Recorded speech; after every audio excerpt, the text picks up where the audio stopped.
we were hearing all these bone-chilling stories in Pune. And then one day my publisher called me and he said, I'm going to send you a book. You read the book and then you must tell me immediately whether you are capable of doing the book. So next day the book came and it was Lajja.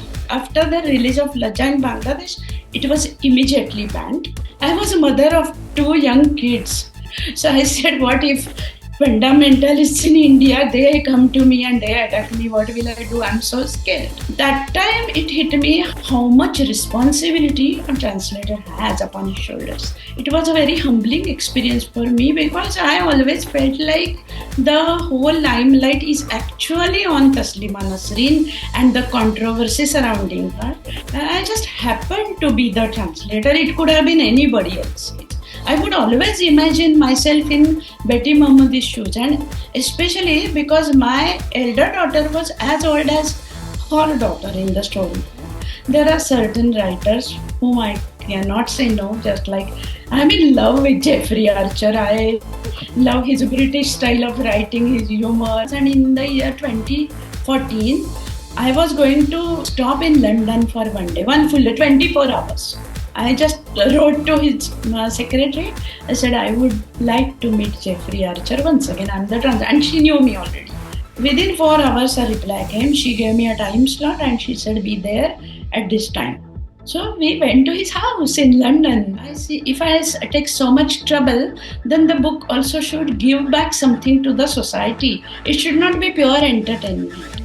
You feel like you are a nobody in her presence. You know, these people, Sudhamurthy ji, Kiran Bedi ji, when you see how humble they are and how simple they are and how they greet their fans. People ask her about her experience with Marathi readers. Or she would definitely say, I am famous in Maharashtra only because of my publisher and my translator. Translator should have a real mastery over both the languages. Your Marathi should not smell like English. It is a very common view that translators live off somebody else's work. Do you want to challenge this? I knew that it is going to be a thankless job. I would spend days and nights to make my book perfect, my translation perfect. The critics, while writing the review, they will just review it like an original book, but they will never mention the translator and his skills. The mention will be only translated by so, pages so, price so. And slowly people also became aware of the fact that a translator needs a different set of skills and a different kind of intellect. Because Google Translate or even AI for that matter, they cannot read between the lines. Human brain is something different. And I'm saying if 1,000 people read my book and one of them benefits from my book and becomes a translator, then my job is done.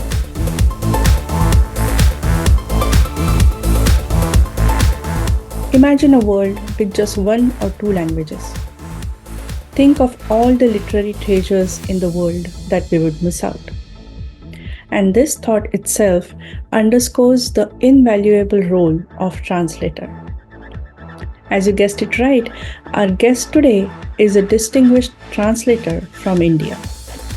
She skillfully bridges cultural gaps, bringing global stories and languages to her local community. Meet Mrs.Leena Sohoni, who has garnered special respect in both English and Marathi literary circle through her passion and dedication to translation. She has introduced Marathi readers to esteemed authors like Taslima Nasreen, Khushwant Singh, Kiran Bedi, Jeffrey Archer, Betty Mahmoodi, and none other than Sudhamurthy ji. Her portfolio includes prestigious work such as Not Without My Daughter, The Accidental Prime Minister, To Cut a Long Story Short, Lata Mangeshkar, a biography, What Went Wrong, Be Careful What You Wish For, 3,000 Stitches, Sonia Gandhi, and Wise and Otherwise, just to name a few. With over 35 years of experience and over 60 books to her name, Mrs. Sohoni brings a wealth of insight. In this episode, we delve into her journey, her highs and lows, the awards she has won, and the challenges she has faced. We also discuss the controversial book Lajja by Taslima Nasreen, the critical and reader responses she garnered, and shared pro tips for aspiring translators.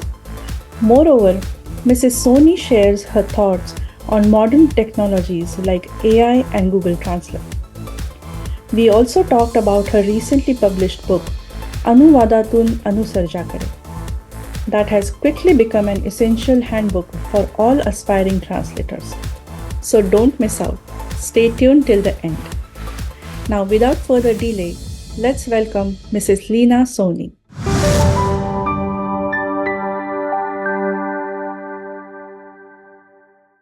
Welcome to WhatsApp Pro, ma'am. To begin with, you have so many books under your name, like 60 plus books. Yeah. Before we dive into these, let's start from the beginning.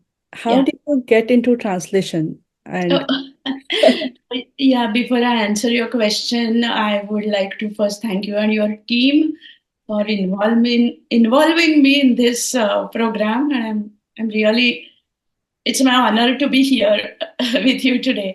it's Yeah. our honor, actually. Yeah. So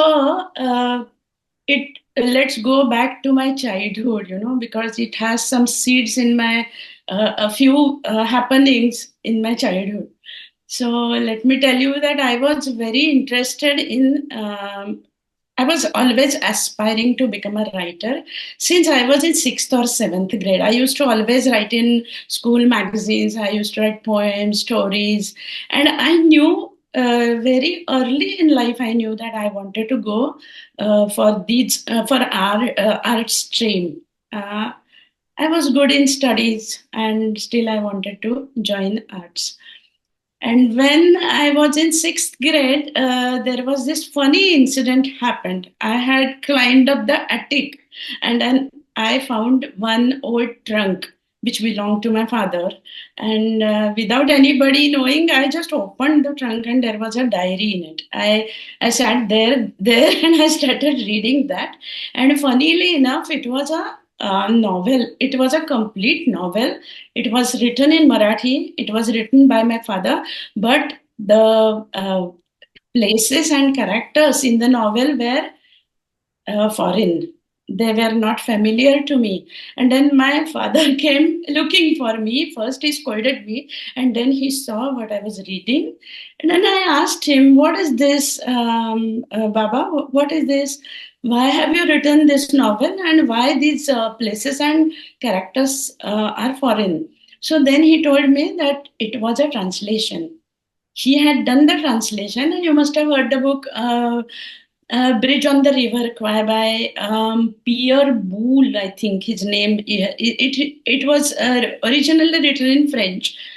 My father had translated it from English to Marathi. So I was just a sixth grader kid. So I asked him, "What is a translation?" And in short, he explained that to me. That must have sown the seed. And then because I was an avid reader, so he got me a membership of a very prestigious library in Pune. And then I used to get books on my own name. I used to go there personally, find books. So one day I read Pula Deshpande's Eka Kodiyane, and I was so much engrossed in the reading.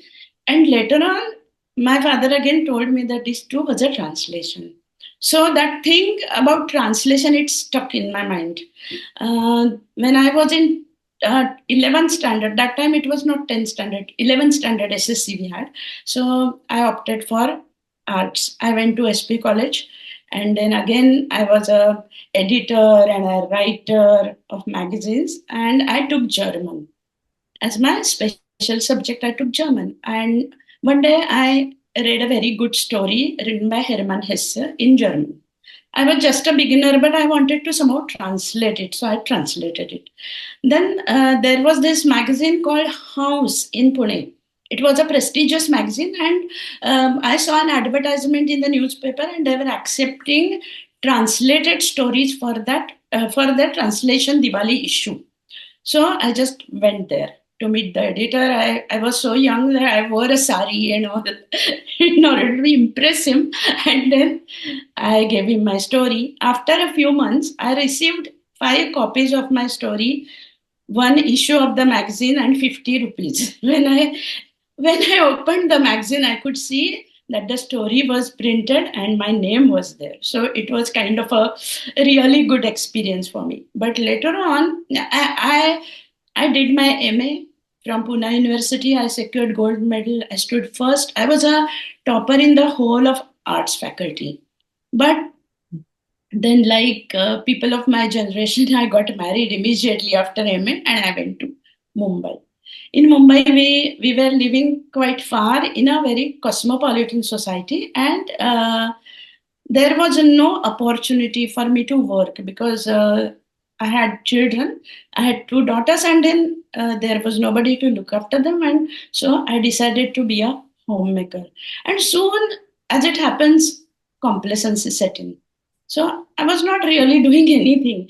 And there was no library also around which would offer Marathi magazines or books. But then I got bored after some time and I joined English library and I started reading English. But literally I was not doing anything as such with my career. And then one day we had a guest at home, and he and his wife was engineer, she was working, and they had come for dinner. And afterwards, he casually said, "What do you do, Leena? Apart from being a homemaker, what do you do?" And then I was not doing anything. Then he passed a remark. He said, "Oh, I think people like you, women like you, should start a daycare for educated women like my wife." And that really hurt. Then I told him, yeah, I'm also educated and I'm a gold medalist and all. But the reality hurt me that I was actually not doing anything. So that night I didn't sleep, of course. Then next day I was thinking, what could I do without leaving my house?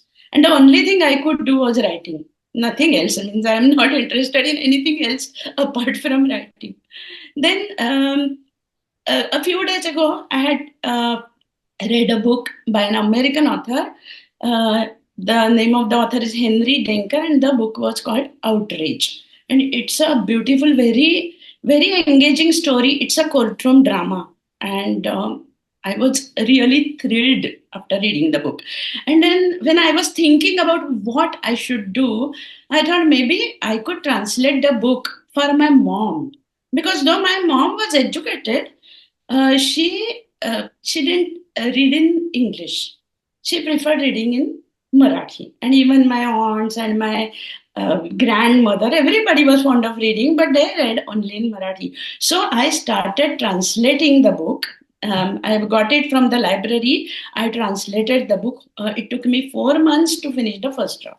And my younger daughter was just 4 months old, but she was a quiet baby, so I could manage. And like any other middle class woman, I used paper. On the back of used papers, I wrote the whole book. Then I read it afterwards, and I thought maybe I should rewrite that because it was not sound. It didn't sound very, not very nice, not very Marathi. Mm-hmm. So I wanted to edit the whole thing. So I rewrote that book, and then finally I was happy. Then I sent it to Pune for my mother. Then she called me and said, "This is too good. So your efforts should not go waste. So when next time you come to Pune, you approach some publishers. And then we should do something about the book. It shouldn't go waste." So next time I went to Pune, and I was really young that time. I was 27 that time.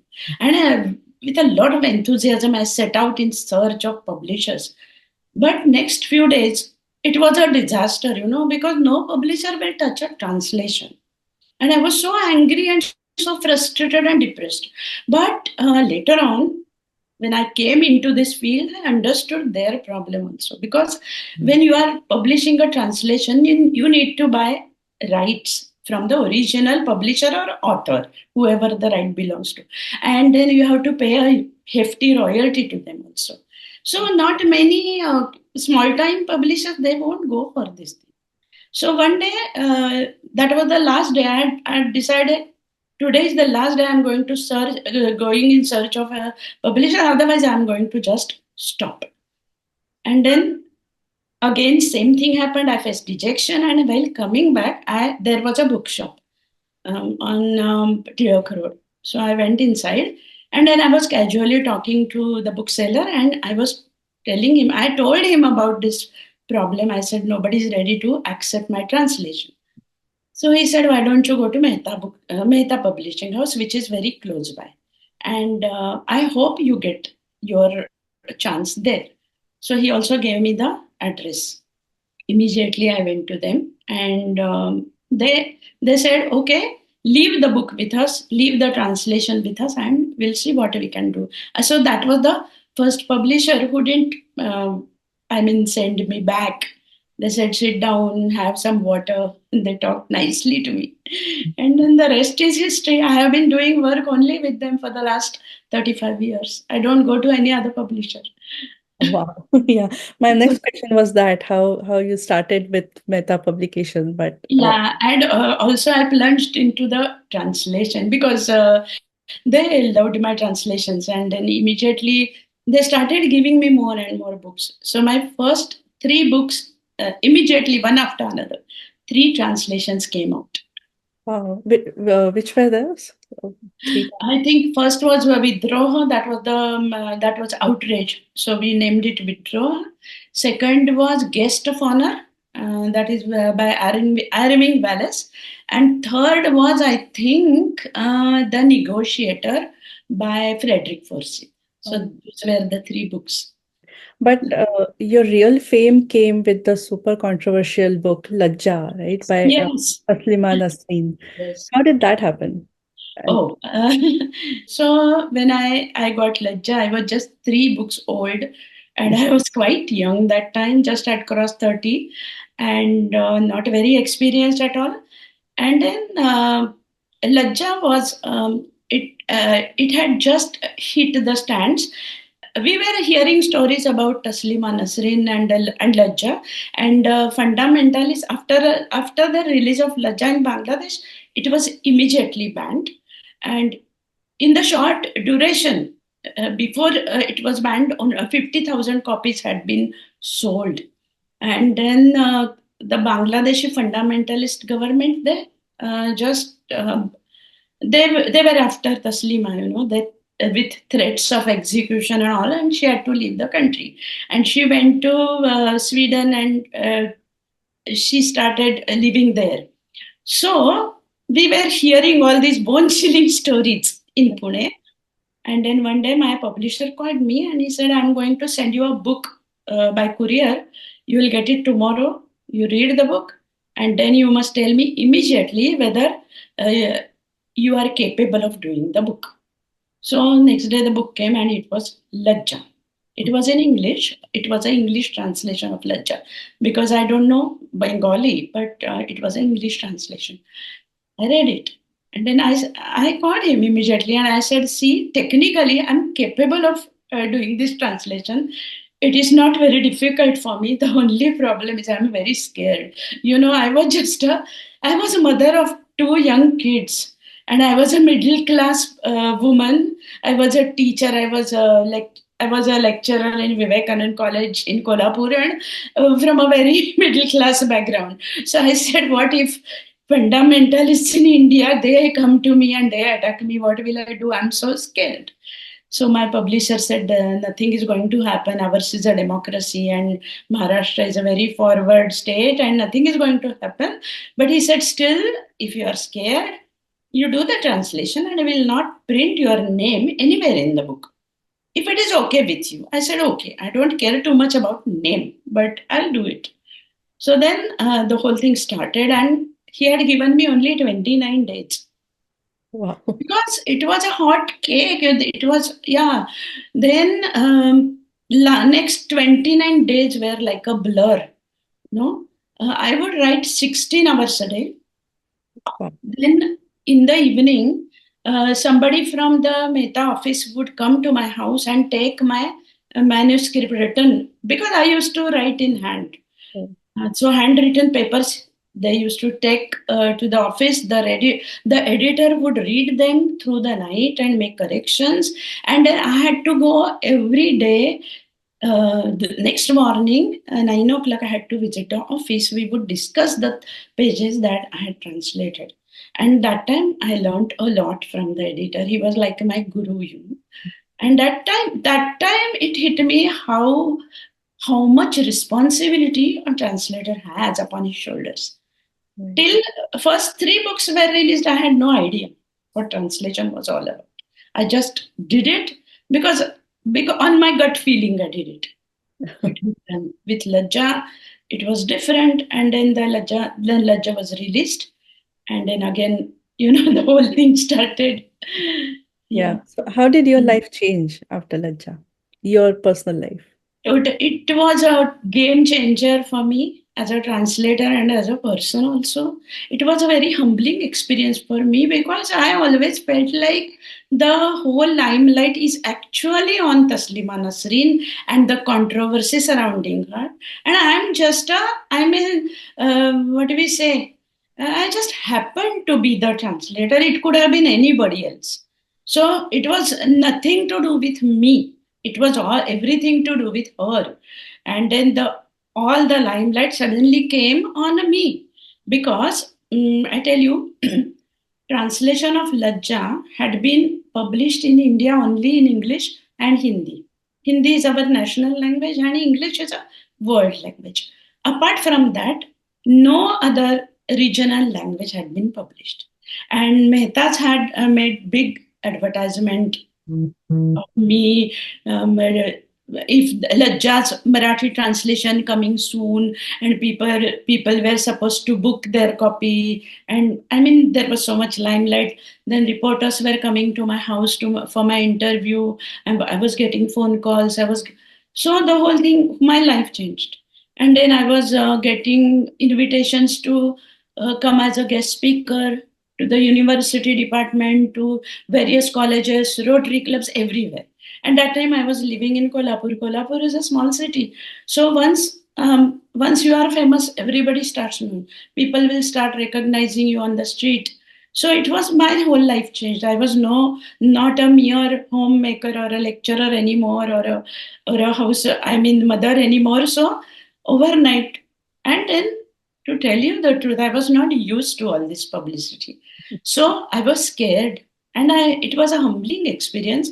And then I and then I was also invited as the guest lecturer by Shivaji University to teach their MJM program, my Master of Journalism.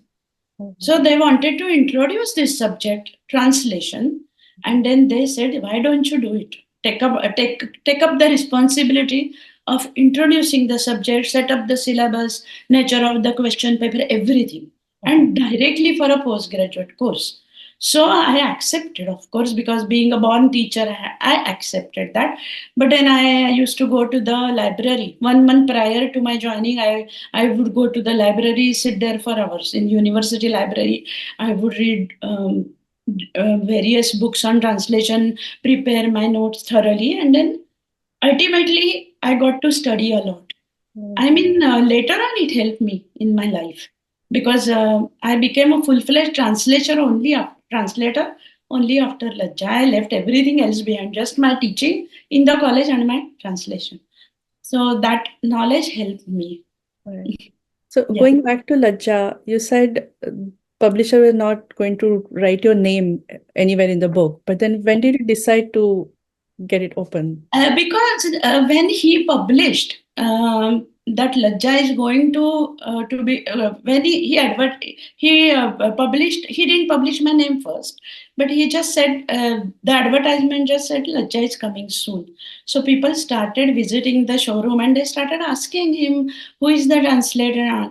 And then in general, by the time we had a rough idea about how people were going to accept the book, because so much was known about the facts in the book or in the media. And then as he convinced me again, he said, this is such a good opportunity for you and you have taken so much trouble, you have worked so hard, so why don't you agree to the to your name. So finally even my family also said, you agree? So I said, okay, fine. So I said, okay, type my name. And then later on, I also received state government's award for best translation of the year for Lajja. So that in a way, it was good that they printed my name on it. You have worked on really like gripping and true stories, right? Yeah. Like 173 hours in captivity, not without my daughter. How was that experience? Like all these exciting stories. Yeah. What do you go through while you translate these books? I will tell you that because again that time I was not very old. It was the year was 1995, 96 when I translated one after another. Yeah, I translated these books, and then the main factor is a translation has to keep in mind that he should not get too much involved in the story. But that didn't happen.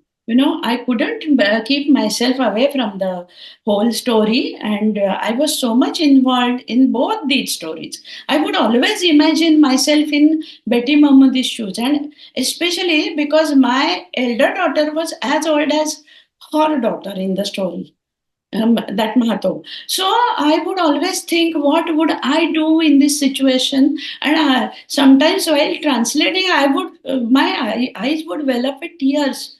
What will I do? What am I doing? Then that is one thing. Then I had to also take into consideration the political situation between US and Iran at that time, and at the time of the book was released. So I had to also study a lot. I had to study some Iranian cultures, their customs. But I think in a way it helped me being an Indian, because their culture is quite similar to some of the cultures in our country. So I could manage that. Then um, I had to also read. I remember now. I had to also read Bible and Quran in Marathi, because there were some references of those two. So I borrowed Bible from a friend. I borrowed Quran from a friend in Marathi, and then I read that. So that was quite a different experience for me. And later on, readers were overwhelmed. So they would call me at 11 p.m. crying. Then little girls will write letters. Little girls will write postcards. Little girls who couldn't write in a straight line, they would draw lines in pencil. Then I received letters from Central Jail, from Satara and Kolhapur, after reading that book. There were blind people who sent me who sent me letters, means somebody else wrote for them. They said, we heard your book, because practically all of my books are audiobooks are in braille for blind people. They are strictly for blind people. They are not for sale anywhere else. They are available free of cost for blind people, practically all my books. So that was a overwhelming response. And then another thing, you were also asking me about that One, 173 hours in captivity. So it was a very hot subject. Again, I had no time. I had only 30 days, and I would work 16 hours, 17 hours a day. Similar thing happened. I would write in the day, send the, again this time also, luckily I was in Pune, and Mehta office is also in Pune. So I would send my script. Similar thing, just like Lajja happened. Then I had to study the political situation in India, but it was all over the newspapers and media, so that was not a problem.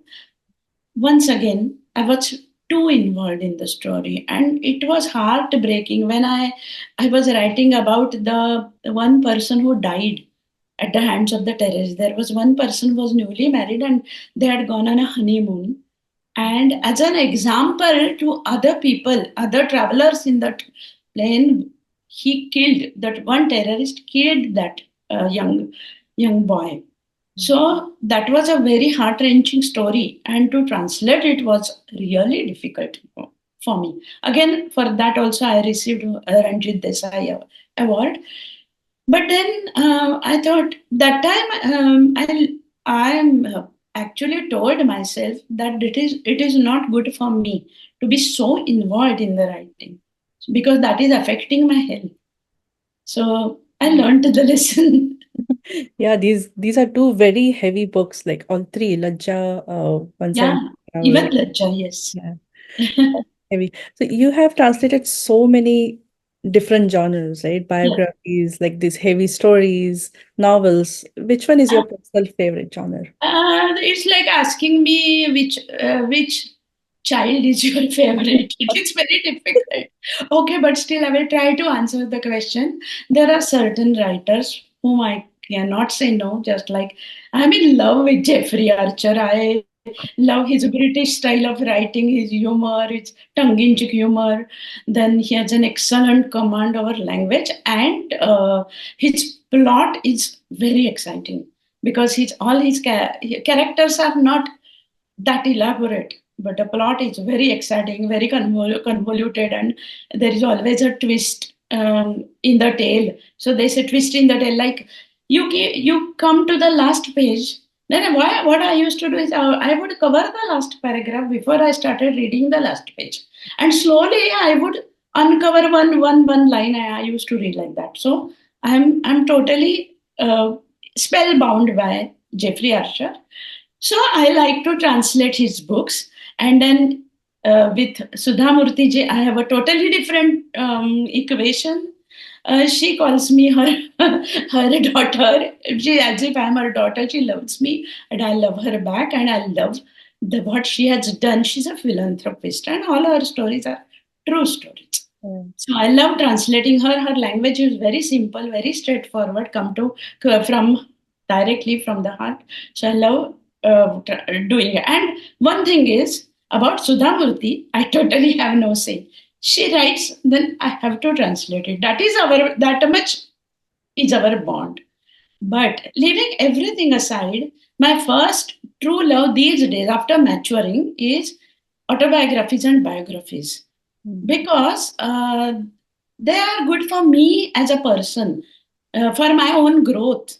Because you usually read biographies and autobiographies of great people and their struggles in life and their positivity and there is in biographies especially there are a lot of references you have to read, and then it makes you richer because you have to do a lot of research. Right. So I love biographies and autobiographies both. So that is these days.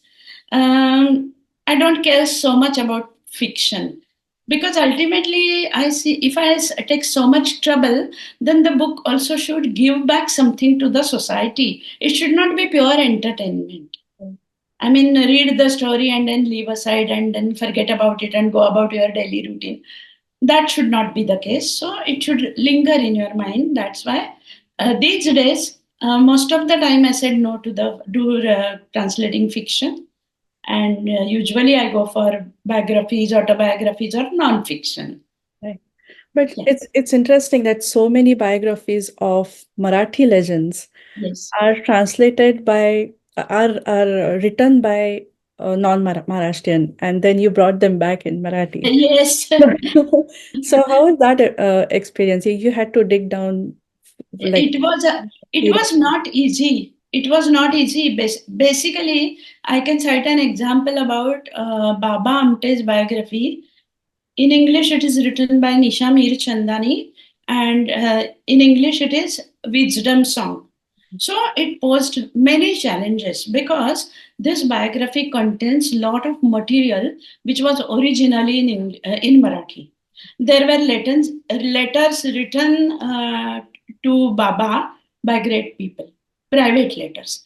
Then there were excerpts written about Baba by somebody else, which were in Marathi. And then there were many poems of Baba Amte. Baba Amte also was an excellent poet, and his poems were of a different kind altogether.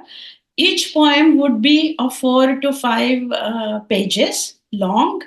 It will be in free writing style, Mukta Chanda, it will be, and it will be really volatile. These poems were very impactful and very gripping. And the author, because the book was in English, she asked some translator to translate all this material into English in order to get it in her book.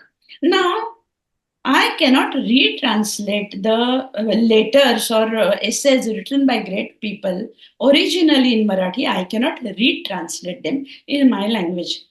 That is not right. So I had to dig deep. I had to do a lot of research, and most of the material was available only with Baba and his family. It was not there outside in the library.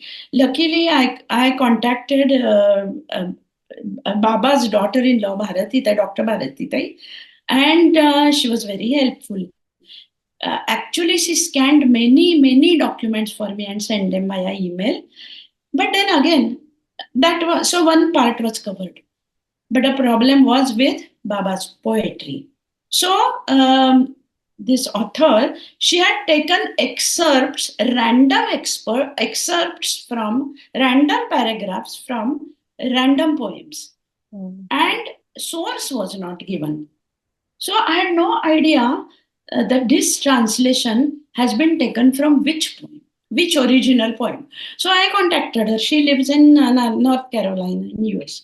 So I contacted her. I emailed her asking her about the source, and she said, "I'm very sorry, but I don't have it anymore."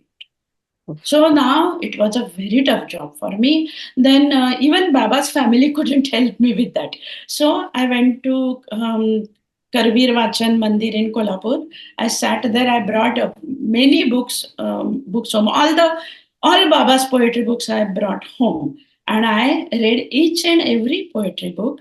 Then I sat with the original book, and I started comparing the poems.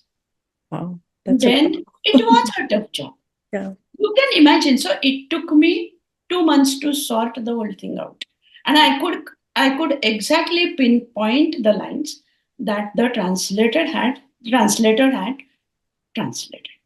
So that was one thing. Then there was another challenge of the title, because the book has a very unique title, Wisdom Song. Now it sounds very nice to your ears, but what does it mean? I had no idea what it means and why she had kept that title. Then I was thinking, and then it hit me. I said, maybe I could find the answer in the pages of the book. So, keeping aside my translation, I had completed my translation, and only the title was remaining. So, I kept aside my translation and I started reading the original book again, word for word. And then I found these two words, Wisdom Song, in one poem translated by that translator. Immediately, I opened my translation and I tried to find out which poem she had cited. And then there was this poem in which Baba Amte had written the words Amaratvachi Gani. Now, why the Amaratvachi Gani? The meaning is actually songs of immortality. It has nothing to do with wisdom. So I had no idea why the translator used the words wisdom song, but then I said, forget about it. Amar Geet is the right title for the book. So I coined that title, and then the book was published. About Lataji's biography, this posed another problem. Raju Bharatan the author is Raju Bharatan. He has excellent command over English language, but his English is very ornate and also playful. He loves wordplay, and word plays are very difficult to translate. And then also his sentences are very big. he would write clauses after clauses after clauses, and then the whole sentence would be one paragraph. Wow. Now, in order to make it simpler, we translators are allowed to break large sentences into simple sentences. But there is a technicality. In Marathi and in English, the structure of complex and compound sentences is totally different, and it's exactly the opposite. So the principal clause in English will come as the subordinate clause in Marathi. It will be totally different. Every time it is different. So I did very faithfully, I did the translation, and as a translator, I made it like that. I changed the structure because we are allowed to change the structure to suit the Marathi grammar. So I did that. Then one day, a critic wrote about it, a book review, and published in a very prominent daily. I think it was in Times of India, national edition or something. And that fellow, he had no idea what a translation is all about. So he must have sat with original book and translation, and he must have taken some random paragraph of my book and the original book, and he started comparing word to word for word. Now, obviously, the first word of the original may be the last word in my translation. But he just wrote one line. He said, Leena Sohoni doesn't understand English. And then he gave an example of that word. So I was so upset. Then I went to my publisher. I said, should I write a mail to the daily, and should I make myself clear here? Because this is very foolish. You just without taking information, you just print something like that. He said, you relax, because you are going to be in this field forever. Today's daily will be tomorrow's waste paper. So you don't worry about it. And these things happen. You don't always have to reply. You don't have to answer back. Just keep quiet. Don't say anything. And you know your readers love you. And you are successful. Just forget it. These things happen. But then, to tell you the truth, in all the 35 years, only 2 or 3 such little bit bitter experiences I have faced. Otherwise, everything was a bed of roses for me. That was trolling in that years, I guess. And that was a good answer from the publisher how to deal with trollers. Yeah, yeah. How was your experience with the Gandhi, Sonia Gandhi book and the accidental prime minister? Okay. The And political. Sonia Gandhi and Indira Gandhi. Actually, I have translated Sonia Gandhi's biography also, Indira Gandhi's biography also, and uh, yeah, Manmohan Singh's political biography. Manmohan Singh's biography is strictly political, about just his political career as a prime minister, not about his childhood or anything else. And Indiraji's biography is right from the day she was born. It is a complete biography. So, accidental prime minister came at a very difficult time in my life because I was in US, and I had come here to deliver for the delivery of my first grandson, and I was very busy. And since both his parents are working, the baby was just 2.5 months old, and I had to look after him the whole day because his parents would go to office the whole day. So I was alone with the baby, looking after the baby. I was also a new grandmother, not experienced. And then this book came, and he sent me a PDF, my publisher, and then I asked him, how much time do I have? Uh, when do you want it? And in one answer, one word, he replied, yesterday. He said, Oh. so, and the book was so good. It was so good that I didn't want to leave it. I wanted to grab the opportunity, but again, Sanjaya Baru, Sanjay Baru is the author, and it is a very well studied book, very well written, with a lot of respect. Some people may find it negative, but actually, he has written with a lot of respect about our Prime Minister, Manmohan Singh, in mind. He was like a father figure to him, and I have met Sanjay Baru also personally. So I know that the book is not negative in that sense. But again, being a political and a very controversial book, I had to study the background very carefully. And again, Sanjay Baru's language was again a big problem because he writes in such a difficult English. It is not easy to understand. So first, I should grasp what he has written, break it into simpler sentences to make my readers understand what he wants to say. Because in such books, when you are translating such books, the content is important.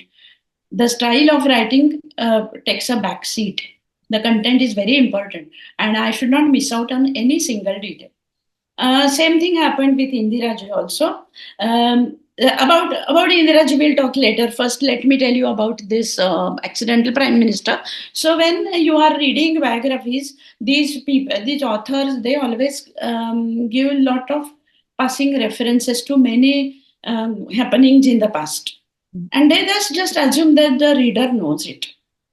So it is the translator's job to make some things clear to the reader. So in this book, there was a passing reference of Rajiv Gandhi's speech in the United Nations. So there was just one little reference in the book. So I had to search the whole internet. I found the whole speech. I read the whole speech, tried to understand what Rajivji was saying, and then I tried to connect the dots. And then sometimes we also write little notes for the readers to understand these things. So that was a difficult task, and the time span was again 1 month only, only 1 month. So I would write in the morning, a whole day. I would write looking after the baby. I would write in hand. Then at night, 8 o'clock, I would sit and scan all the pages and then send them to India. So in India, it would be daytime soon. So they would start typesetting because it needs to be typewritten at typeset. They would begin typesetting. Then after 1 month, I also left US because my stay was over, and I went to India. Then I would practically go every day to the office because only the typesetting was done, but the whole thing had to be again and again edited and discussed, and there were a lot of meetings with editors, meetings with other people, and then the book was ready, and it was a hit. Sanjaya Baru had come for the release, and then the first edition was sold in 15 days. So that book was a success. Then about Indiraji's book, the book was written by Catherine Frank, who was an American journalist. And she had never met Indiraji because Indiraji was no more when she wrote the book. Indiraji was no more. So Catherine Frank had just come to India for her research. She met many people and then she wrote her biography. Now, we Indians have a tendency to put people on pedestal because we readers don't like, and especially Indiraji was a very loved figure in India, in our minds. And then, especially, she had died such a tragic death. So, we had put her on pedestal. It always happens. Even for me, it happens. But then she had not done that. And she had given a very objective view of whole life of Indiraji. So there were many good things and a few little bit hurtful things also in the book. As a translator, though I don't agree with the author's view, I have to bring them out for my readers. I cannot take liberty. So I was a little worried. What would my readers think? How will they receive the book? But then again, it was very well received. And again, for that book also, I had to talk to a lot of people who knew about politics. And I had to read a lot about past references. But then both these books were very satisfying. Yeah. That's nice. That is also completely different genre than Yeah. um, And it's a challenge actually, but it takes more time than a normal fiction. It read. takes many more. I mean, if a normal fiction will take you 6 months or so for a person like me, for there are some people who will finish in 15 days, 20 days. I'm a slow writer. I take my time and I work very hard. So for me, if I finish, say, a 350 pages book in fiction in let's say 6 months, then a biography or autobiography will take 1.5 years, 2 years, because we have to do a lot of research. Did you meet all the authors that you brought in Marathi? How was Not that? all, not meeting all authors is not possible, but I have actually met many authors whom I respected a lot. I wanted to meet them, and I could get the opportunity to meet them. The first was Shanta Shaike. Though I have not translated any of her books, I was fortunate enough that my third book was released at the hands of Shanta Shaike. Then I have met Taslima Nasreen.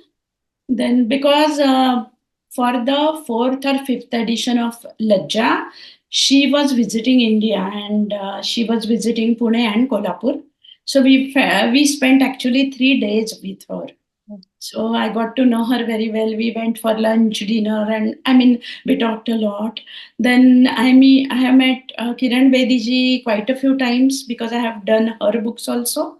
And she's a very cute person, very lovely. And you feel like you are a nobody in her presence. You know, these people, Sudhamurthy ji, Kiran Bediji, when you see how humble they are and how simple they are and how they greet their fans, you feel humbled. You see, oh my God, these people are so great, and they have done so much, and then they are so nice and so straightforward. So I met her. I have met Ashwin Sanghi, whose book I have recently translated, but it is not yet released. Then who else? Jeffrey Archer. Jeffrey Archer. I have met my idol twice. And who else? How was that experience meeting Uh, Jeffrey? Meeting Jeffrey Archer was a mind-blowing experience for me. Our first meeting took place in Hotel Blue Diamond. That time I was living in Kolhapur, and our publishing house, Mehta Publishing House, is in Pune.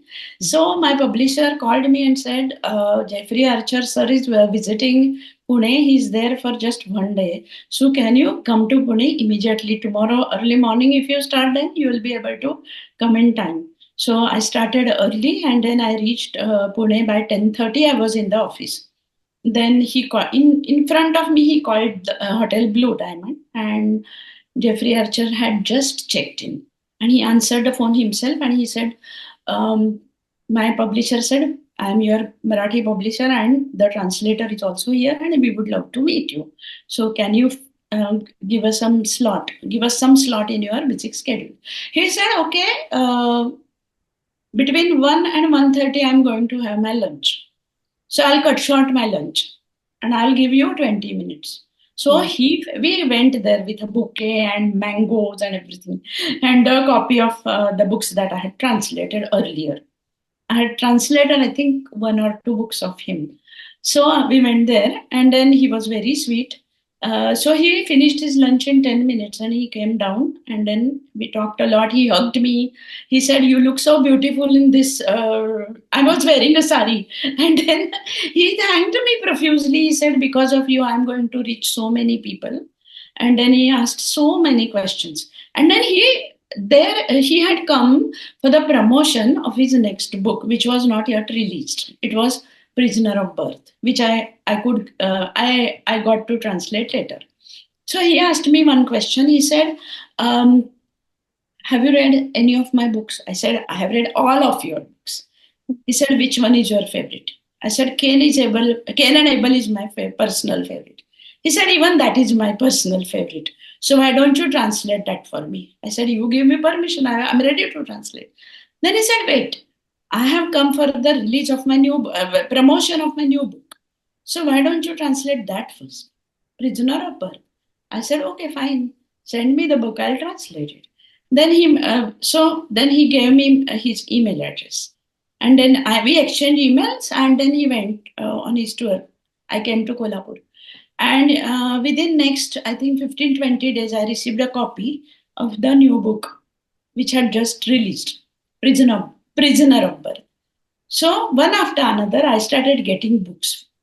So because then he gave rights to all the books to my publisher, and then my publisher was very happy with my work. So I started doing Jeffrey Archer's books. And then we had established such a great rapport over the years because in Jeffrey Archer's books, there are some biblical references and there are some things which are quite difficult to understand. So I would write email to his secretary, and in 4 hours I would receive his reply, detailed reply of the secretary.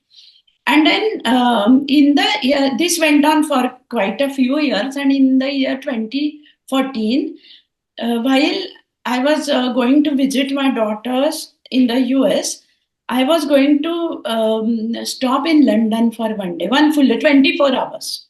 So I just wrote to his secretary. I said, I would like to meet Jeffrey Archer once again. I'm the trans, and she knew me already. She knew me by my name. We had spoken a few times on phone. So she said, let me check with Jeffrey if he's free. Then I said, but there is one thing. I'm going to come with my husband, and if at all I come to meet him, I'll come with my husband. Otherwise, I cannot come. She said, that's fine. And then within 4 hours, a reply came. She gave me a time slot and she said, be there at this time. So we went to his house in London on the banks of Thames. It's a huge building and he lives in the penthouse. So downstairs, my name was there in the book and they made me wait for some time. And exactly at 11:15, at my time slot, his secretary came to pick me up, and then the lift went straight to his house. It was a private lift, and then he was there. He welcomed us, and we talked for 40 minutes, and we took a lot of photos, and then we came back. Then I went next day. Our flight, we took the flight to Chicago at night, and then next day when I reached Chicago, there was yet another surprise waiting for me because my son-in-law said, you are all over Twitter and Facebook. I said, oh, what? He said, because Jeffrey Archer had posted my photographs with him, with a book in my hand, with my translated book. My translator from India came to visit me. So that was a very cute surprise for me. So, and Sudhamurthy ji, though, I have met so many times and I have spent so much time in her company, and the experience is unforgettable. And we communicate even now. We communicate practically every week, very frequently, and she calls me her friend. I mean, great people. Nice. How was meeting her for the first time? Oh, that was it was in Kolhapur, and it was Uma Kulkarni had translated her book from Kannada to Marathi. It was Mahashweta, and Sudhamurthy was supposed to come for the inauguration. And Mr. Mehta, he has office in Kolhapur also. No? So the inaugural ceremony was in Kolhapur, to be held in Kolhapur, in Shahu Smarak Bhavan. And then he asked me to do a short introduction, introduce her to the audience, and he had given me only 3 minutes because it was a open interview, Sudhaji's open interview, and Sudhir Gadagir was going to take the interview. So it was a huge event, and he gave me 3 minutes to do the biodata and all. And then the biodata had come from the office. It was already a large biodata. And then I asked my daughter to do some research on Google to see if I could find something interesting, something new. And then I said, you do the printing for me. And after some time, she said, Mommy, I have printed 10 to 15 pages now. How much do you want? There is so much information about it. I said, I have to, Cut it short. yeah, I have only 3 minutes. So I went to the auditorium and I was, I think, a minute late or so, late. Mm. And very hurriedly, I went to the front row, and my publisher, Mr. Mehta, Anil Mehta, was sitting with a very simple lady. I had no idea who she was. She looked like my mousy, very simple. So I asked Mr. Mehta in front of her. I ignored her. I asked her, "Oh my God, am I late? Has she come? Oh, thank God, she has not yet come." Then he started smiling, and she said, and I said, "Oh my God." And then Sudhaji also started smiling. Then the whole event took place very, very, it had an overwhelming response. People were everywhere, even on the stage, even in between the aisles, everywhere people were there. They were standing. And then afterwards, we had dinner at Hotel Pavilion. We had dinner. All people connected to Mehta Publishing. So I was seated next to Sudhaji, and I didn't know what to talk to her. And then my publisher came there, and she said, Sudhatai, let me introduce you to our star translator. She's our, that time he said she is our best translator. Then she immediately asked me, she said, till now I have been writing only in Kannada, but I have also I'm planning to start writing in English because I have writing a column for the last, a newspaper column for the last many months, and I think I'm going to make a book out of it. I have also thought of the name Wise and Otherwise. So are you interested in translating? Wow. So I was so much impressed by her. Then usually we translators without reading any book, we never accept it because we are not sure. But I said yes, then and there. Then again we exchanged phones and emails and everything. And then she went back, and in within 4 days I received a copy of her, a PDF of her book. It was Wise and Otherwise. And she had also told me, if you get any doubts or if you have any query, just feel free to call me. I'll be there in the office all the time, whole day. So I would always call her when I had any. There were some Kannada terms in that, so I would call her, and Mhm. she would speak very nicely to me. She would speak in Marathi to me. She, whenever we meet, she always makes it a point to speak in Marathi. She is such a great person. Whenever she gives any interview, and whenever people ask her about her experience with Marathi readers or Marathi people or Marathi publishers, she would definitely say, I'm famous in Maharashtra only because of my publisher and my translator. Mhm. So it is such a great thing for any author to say. So such a great person. So let's come to the technicality of translation now. In your book, you mentioned that when you translate any book, you have to keep in mind that it is somebody else's intellectual property. Yes. Right? So what precautions you have to take as a translator? After all, it's somebody else's baby that you're presenting to your own folks. So Very well said, very well said.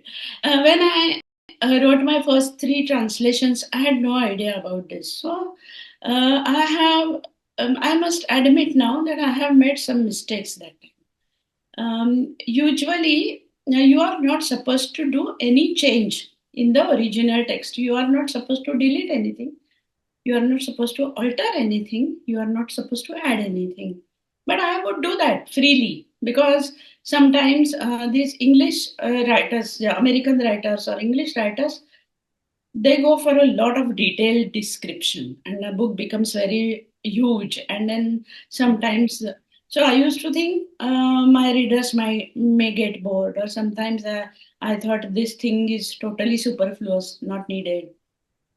Sometimes I would just paraphrase the content.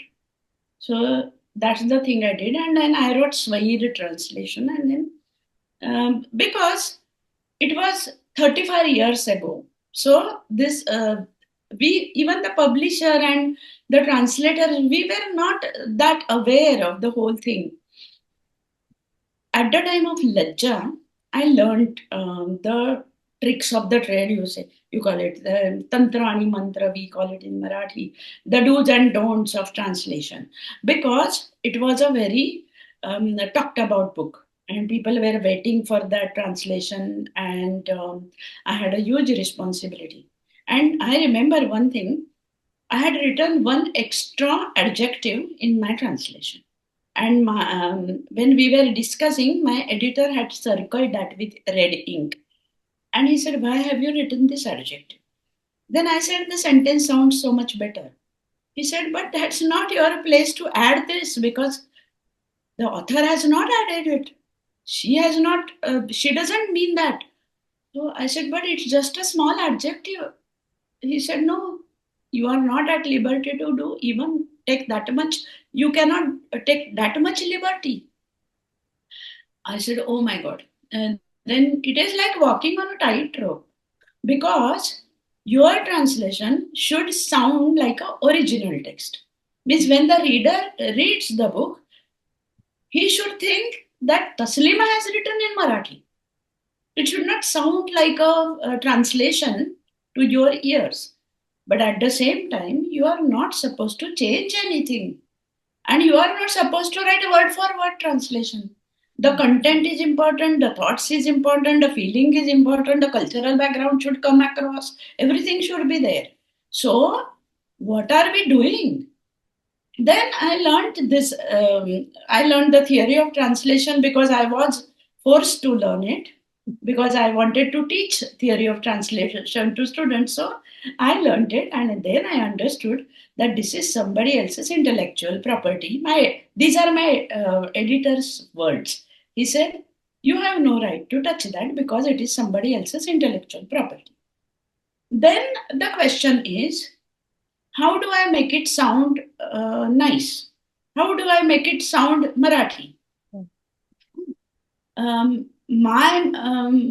My English teacher, she would give us some paragraphs to translate from English into Marathi in school. Then she would use the term, "Your Marathi should not smell like English." Oh, wow. So, how to accomplish that? So you see, each language has a different grammatical structure. I give you an example for Lata Mangeshkar book. The sentence structure is totally different. So if you adapt the structure of the target language and bring out the content without changing the words, you can just change the position of the words, the sentences, and completely concentrate on the content. Then only you can accomplish. So when I'm conducting many online seminars for young translators, also workshops. So I tell them one thing: you should write first. You should first write your first draft, then keep aside the original book and find a room and you read it aloud. You read your translation aloud. It should sound like Marathi to your ears. And if it does not sound, then you change only the structure. You do not touch the words. Just change the structure, and then you will be a successful translator. But many translators do not want to take so much trouble, because it is a tedious job, writing and rewriting. Nowadays, at least we are using computers, laptops, and tablets, so it is a little bit easier. But when I was writing, I used to write everything twice. That's why I took so much time. Yeah, now Yeah, just copy, paste, cut, paste, and you're good. yeah. Now it is a bit easier. Yeah. And what kind of liberty can you take as a translator to change your? Liberty in a sense. Suppose I am introducing a totally different culture to you. You are not familiar with the culture. Then I can, at that time, translator becomes the teacher. So you are supposed to cite an example, similar example in your culture. For example, in here in US or in England or in other European countries, when somebody dies, then they have a wake. It is called wake. I mean, people come together and talk about the person's memories, and then they eat food, and the meal is cooked. I think it is cooked the same day when the person is buried. In our culture, we do it on the 12th day or 13th day or 14th day. So it is quite similar. Means you pay your respects to the departed, and you talk good things about them, and you wish them best in their afterlife, and then you start living your normal life after that lunch or dinner. So you could cite similar example in your translation, but it has to come in a bracket as a explanation or as a footnote. There are many things which you just cannot, which you don't have in other cultures. So when you are translating from one language to another, you are supposed to not only bring the language, not only bring the uh, thoughts and feelings of the author, but also the culture. I can give you an example. When Babha Borkar writes his poetry, he's from Goa. So his poetry will carry some nuances of Goan culture, some thoughts, some feelings, and his readers will be Marathi. So he will give only passing reference. There is no need for him to explain. But when you bring it to some other language, the people are not familiar with the culture. So you have to use footnotes. You have to become a, and then there are some things which are totally untranslatable. You just cannot translate them. So that time you have to do some explanation. You have to give explanation in few words. But that too again should come in the form of footnote or in the bracket. So that liberty a translator can take. And as I said, he can break the sentences into smaller sentences, or he can change the structure of the sentence. He can change sometimes the tense of the sentence. One of my novels, which is yet to be published, is completely written in present tense. When I started writing in present tense in Marathi, it sounded really weird to my ears. Then I talked to my editor and I said, I would like to make it regular past tense. This is a novel and it has happened in 1947 and before independence, so I cannot write it in present tense. He said, fine, you take that liberty. Because I'm not in any way touching the content. You are not allowed to touch the content. But there are some like spoken languages, right, which are very difficult to Yeah, translate. actually, yeah, it is very difficult. It is very difficult. I can give you an example of Ti Fulrani.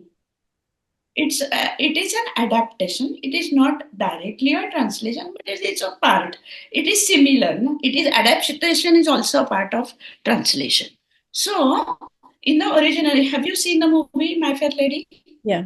So uh, that Eliza Doolittle's father, he has a typical Cockney dialect.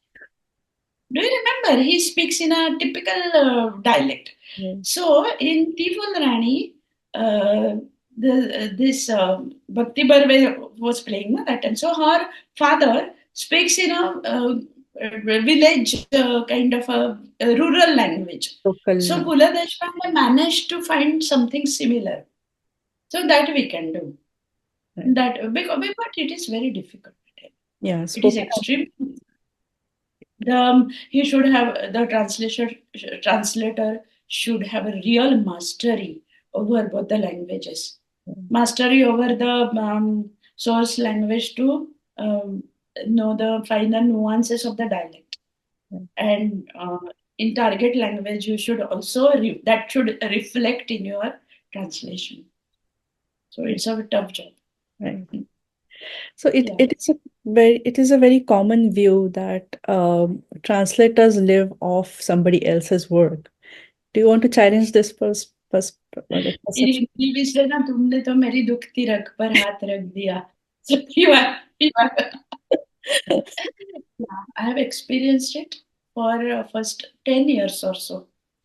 Now I'm an established translator and the mindset is slowly changing. But when I was first, I ventured into this field, I knew that it is going to be a thankless job.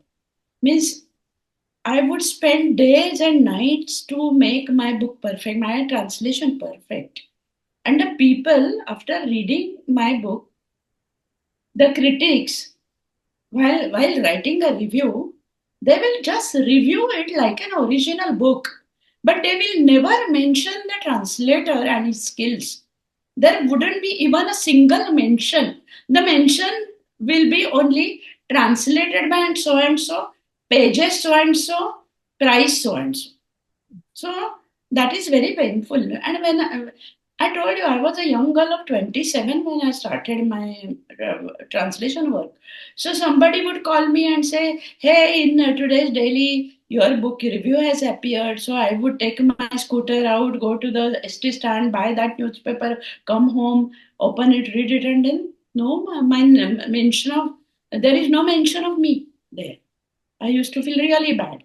Then my husband is very he would say very politically he would try to convince me. He would say, "See, your writing is so clear. It is like a mirror. It is like a mirror, so clear that people forget that it is a translation. They feel that it's an original book, and that's why they forget to mention your name and your efforts. So you should be happy." That's what he told me, and I said, "Okay, fine." But slowly, people started recognizing me, and especially after Lajja it happened.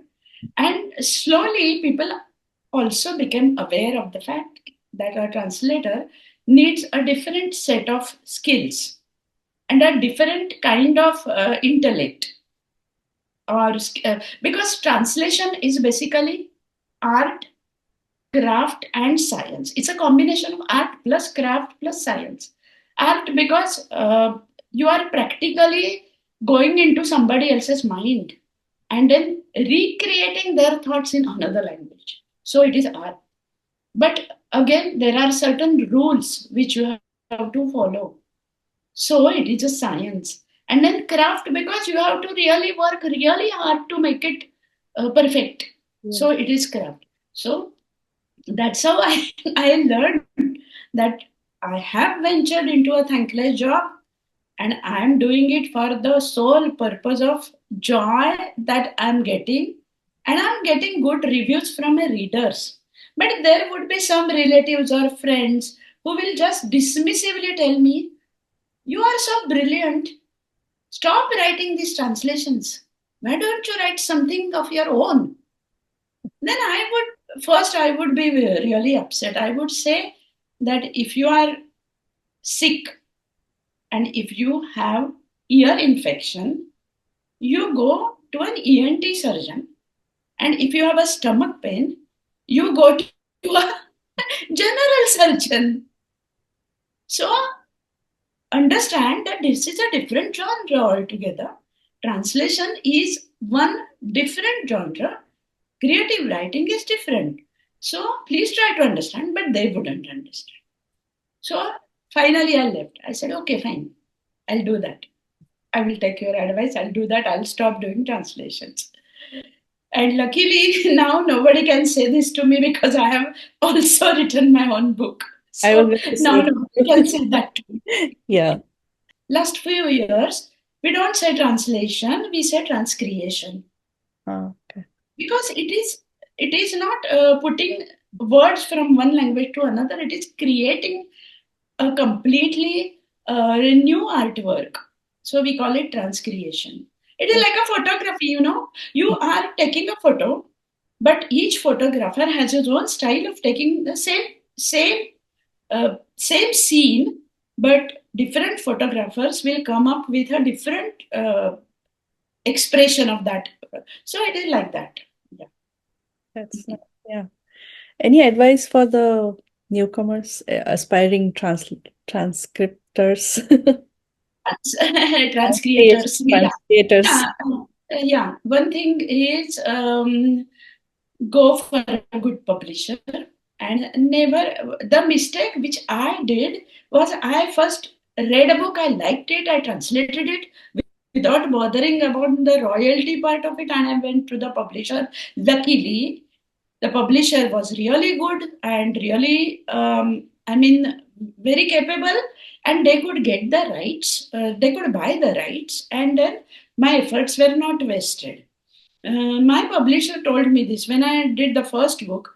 He told me, "You were lucky because nobody else had translated the book earlier, and we could buy the rights, and we could do justice to your translation. But suppose somebody else has already done the translation, or suppose they don't give us the rights, then what will we do? Then your efforts will go waste. So, if you like some book, approach a publisher, ask him if they are going to purchase the rights, they are going to print your book, publish your book, and then only you start doing the translation. Secondly, we do never submit your script without a written confirmation from any publisher. Okay, go ahead and do the translation. So you need to have a written permission to do that, and never submit before signing a contract, because it is very important that you should sign a contract before submitting your work.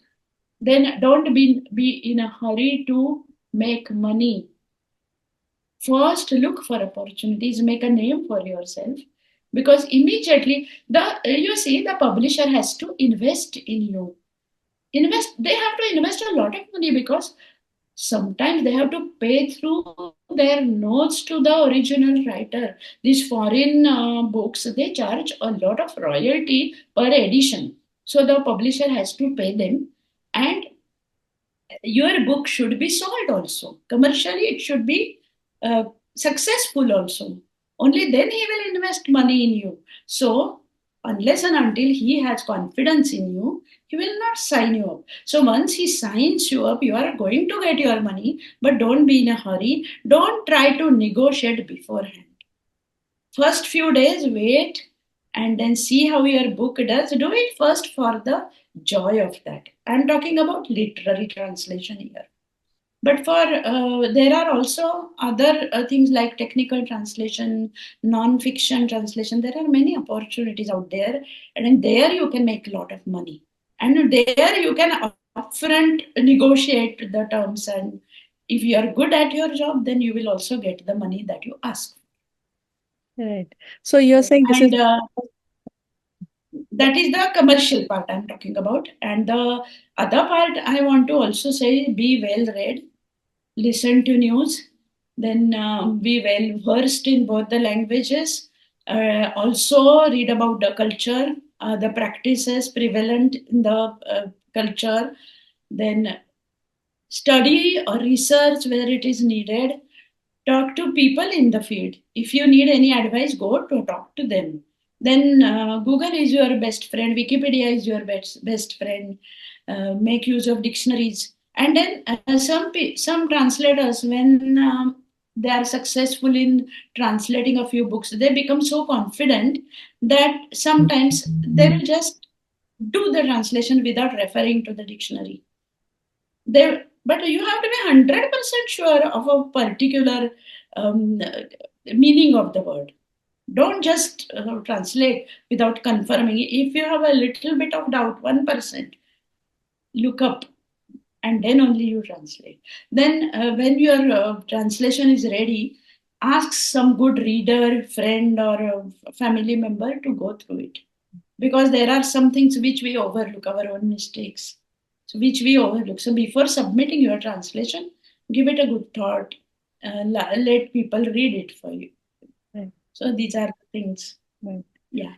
So you're saying this is not a full-time job. You can do it as a part-time, like This side this hustle. can be, if you are a technical translator, you can land up a full-time job, because there are many multinational companies where they appoint full-time translators, and they pay really well, and they also send you for training abroad, and then they pay you really well.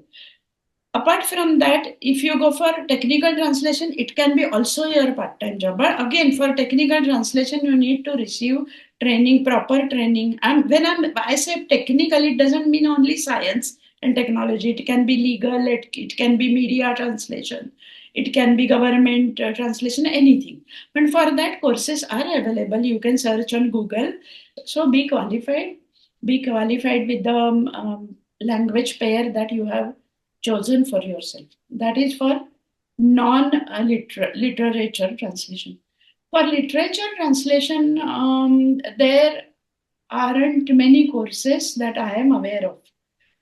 There might be a few abroad, but for English and Marathi, I'm not very much aware. In Hindi, there are some courses. In Delhi and Bombay, there are some courses. But basically, when you know the theory of translation and some techniques of translation, they apply to all the languages. Means you won't get a course, you won't get somebody who will teach you how to do Marathi translation as such, but they will tell you how to do literal translation. Right. So that will help you. Do a lot of extra reading. And I also tell my students to go to YouTube and listen to TED Talks, podcasts, like your podcast, for instance. So you get a lot of knowledge. These days, it is very easy. At your fingertip, you have knowledge at your fingertip. This luxury we didn't have. We had to go to the library, talk to people. So these days, it is very easy. But you make yourself rich, and then only you venture into the field. And every day you keep learning. Even I am learning every day. Yeah.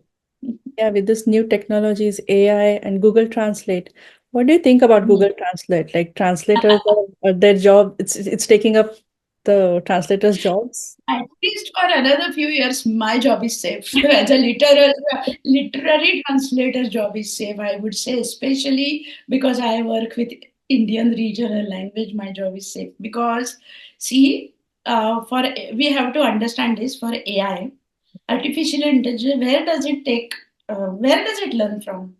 It learns from data that is available. It learns and it develops itself. So, lot of data in Indian regional languages is not available. So, I tried this just for fun. I tried to ask.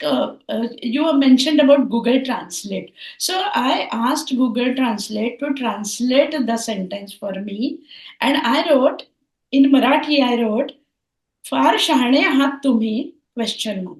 Huh?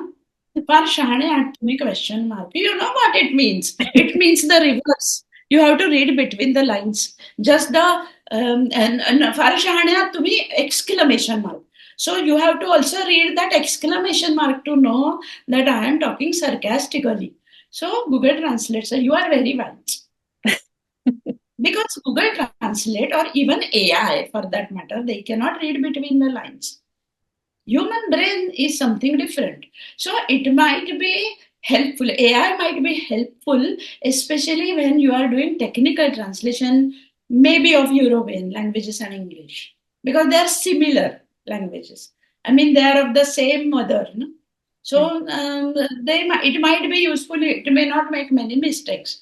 But if you go for literal translation, and especially for this regional language, you don't rely on AI or you don't rely on Google Translate. So You get some funny translations. Like I asked Google Translate, what is Mazgar? Mazgar, you know, we have a Chausopi, Bada, and Mazgar and all in Marathi. It's a toilet.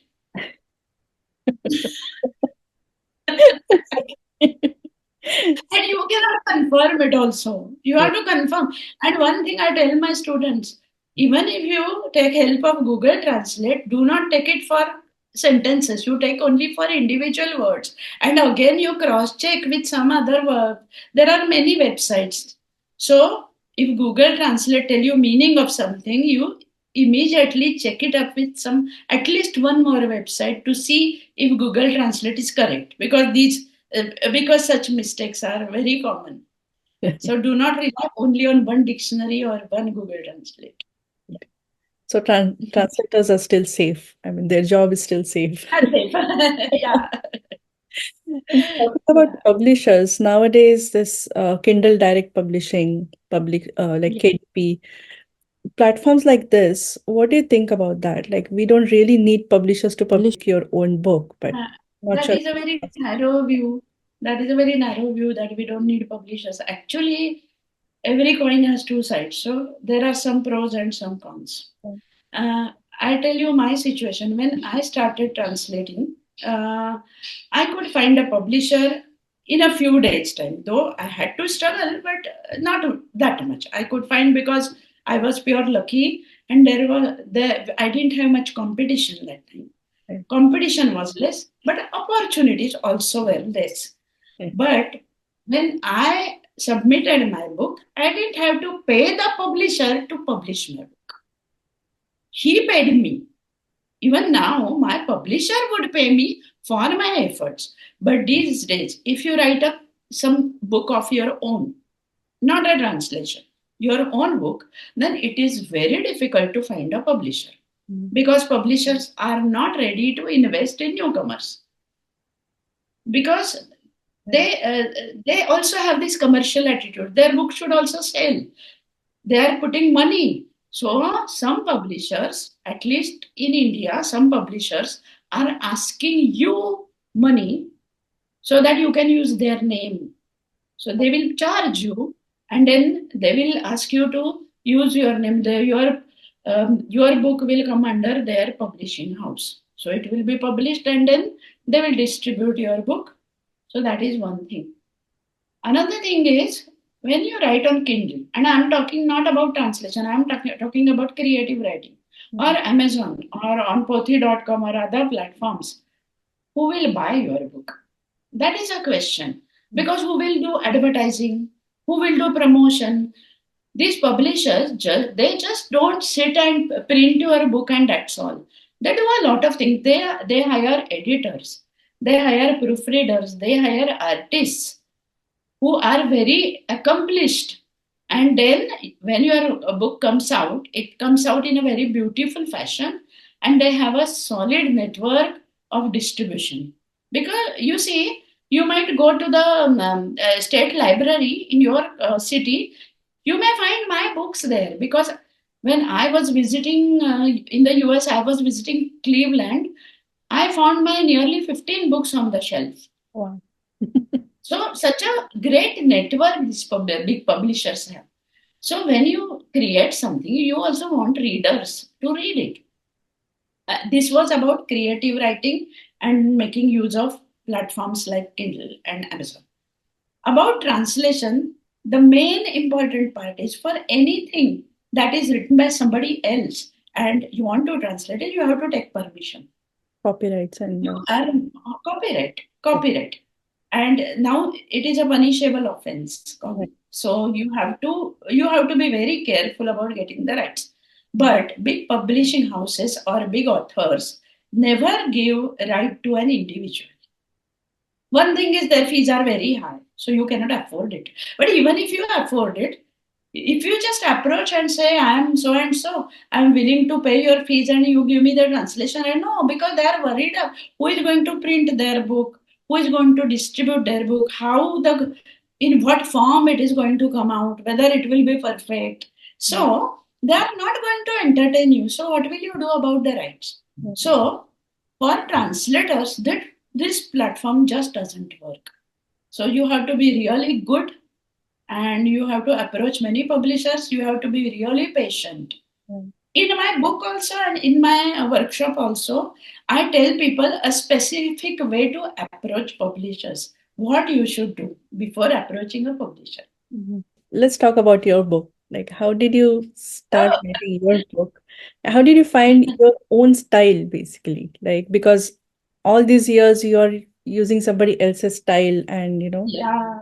and how did you find your own style, and how did all this whole journey started? When did you think of writing your own book? Uh, Actually, the suggestion came from my publisher, Mr. Anil Mehta, who is also my mentor.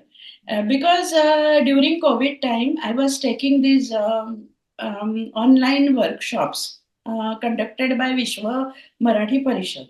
So I worked as a faculty there. They would arrange everything. They would get the students, and I'll do the workshop. Even now, I'm conducting these workshops, and many students, more than 1,000 students, are benefited from these workshops. So my matter was almost ready, and I had also. I told you I used to sit in the library, and I had my huge notes. Because I was also teaching translation, so I had my notes. So a part of my book was already with me, and that part was the technical things, that the science of translation, that thing was ready, what to do, what not to do, these things were ready. But then I thought maybe uh, she said you should do something for next generations. Now I'm 60 plus now. So I'm 65 in fact. So I should also think of people uh, who will substitute me in a few years, who will come forward and be good translators, because we need translators. So I should leave something for them, because I have so much experience of nearly 35 years. I have committed a few mistakes, and then I have also learned from my mistakes. So I thought, yeah, this is a good idea. I have so much material and so much experience to share. When I started first, second half I wrote first, means about the techniques of translation.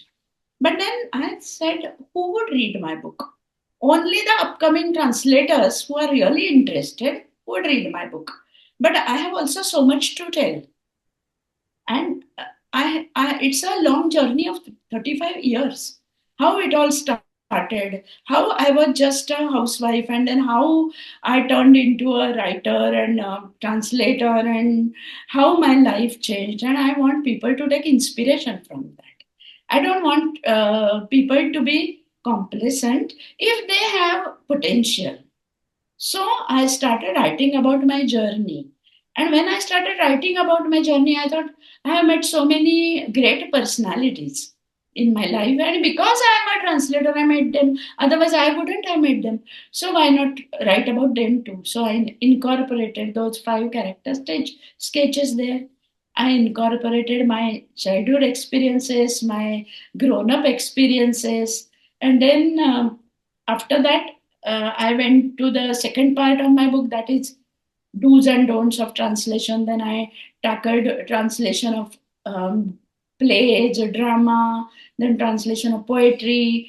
Then I also wrote about, there is a whole chapter about grammar.